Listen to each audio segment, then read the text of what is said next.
Assalamualaikum warahmatullahi wabarakatuh. Bersama saya Rizky Tachandayuli dengan NIM 1901635 dari kelas PKN 2019A.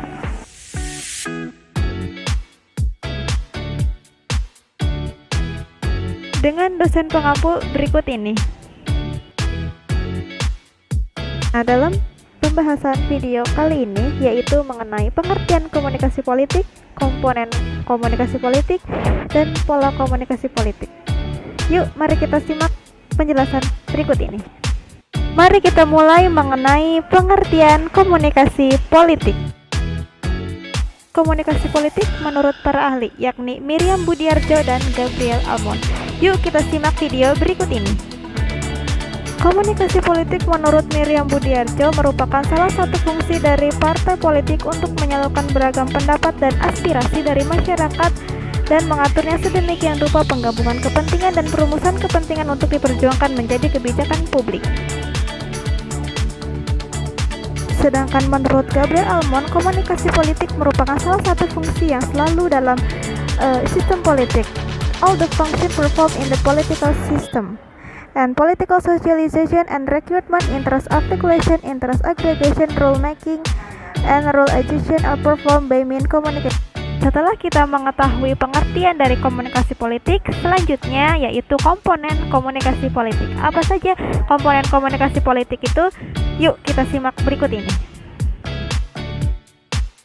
Komponen komunikasi politik yang pertama yakni komunikator, di mana komunikator ini merupakan sumber informasi politik, dapat juga dimaknai sebagai pihak yang memberikan pesan politik, seperti pemerintah, aktor politik, ataupun politikus dan sebagainya.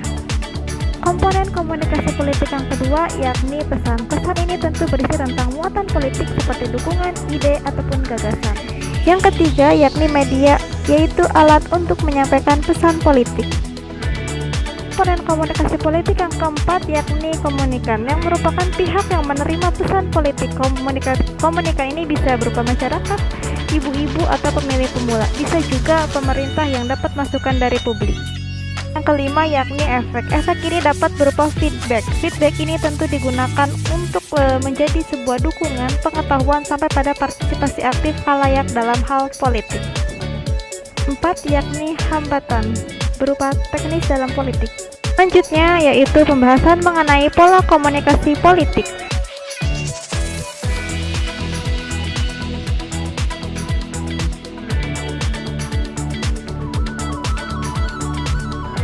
Pola komunikasi politik yang pertama yakni vertikal. Biasanya sifatnya itu top down.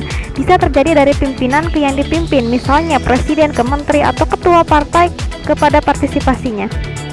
Pola komunikasi politik yang kedua yakni horizontal. Pola komunikasi politik ini biasanya terjadi antar individu dengan level yang sama, misalnya partai A dengan partai B, member partai A dengan member partai B, dan seterusnya. Pola komunikasi selanjutnya yakni pola komunikasi politik formal. Nah, komunikasi politik ini biasanya berjalan pada jalur politik formal seperti pemilu, reses anggota DPR, dialog partai politik, maupun orasi politik pada lembaga-lembaga politik yang sifatnya legal dan formal. Pola komunikasi selanjutnya yakni pola komunikasi politik informal.